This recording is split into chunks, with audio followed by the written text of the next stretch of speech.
When Paul is writing his final admonitions in 1 Thessalonians chapter 5, he deals with some very spiritual warnings for every Christian to beware of in their walk with God. Good morning, I'm Pastor Ernie Lewis of the Blue Point Church in Sisney, Illinois, with your thoughts for Wednesday. Among these short statements that Paul makes in 1 Thessalonians 5, he says things like pray without ceasing or rejoice evermore. He also throws in some dangerous warnings for us to heed spiritually. Like in verse 19 where he says, do not quench the Spirit.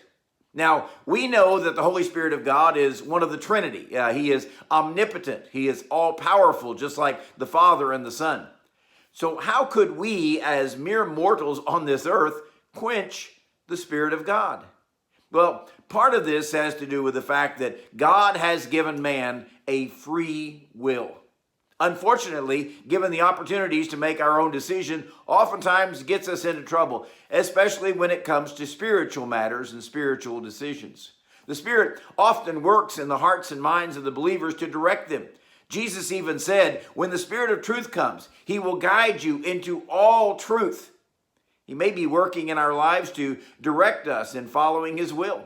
So Paul says, don't quench the Spirit of God by saying such things as, no, Lord, I'm not ready to follow that guidance today. I'm going to go my own way.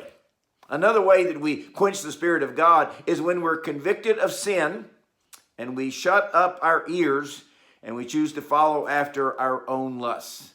That will always get us into trouble. We know that he's working on our behalf. He's trying to bring about what is best in our lives.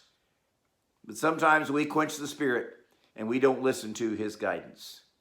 We may also quench the Spirit of God when he is leading us to witness to someone.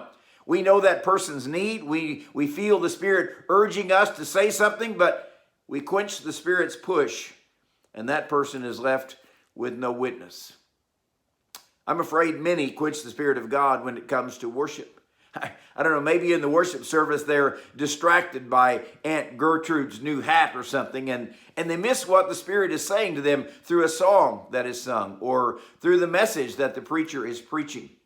Maybe the Spirit is just moving us to be involved in worship. Maybe we should be singing a special, or maybe even raising our hands in worship, or maybe even responding to the invitation that God is dealing with us. The problem I see is that the Spirit of God does so many things in our lives, and very often we're distracted. We're not listening, or perhaps we are listening, but his urging is falling upon deaf ears because we will not follow. We just refuse to respond with a yes, Lord, I'll follow that moving of the Spirit today. Yes, Lord, I will change the things that he has shown me in my heart and my life. Yes, Lord, I will do your bidding as the Spirit has led me to do today. That is the best way not to quench the Spirit of God, but instead listen and respond.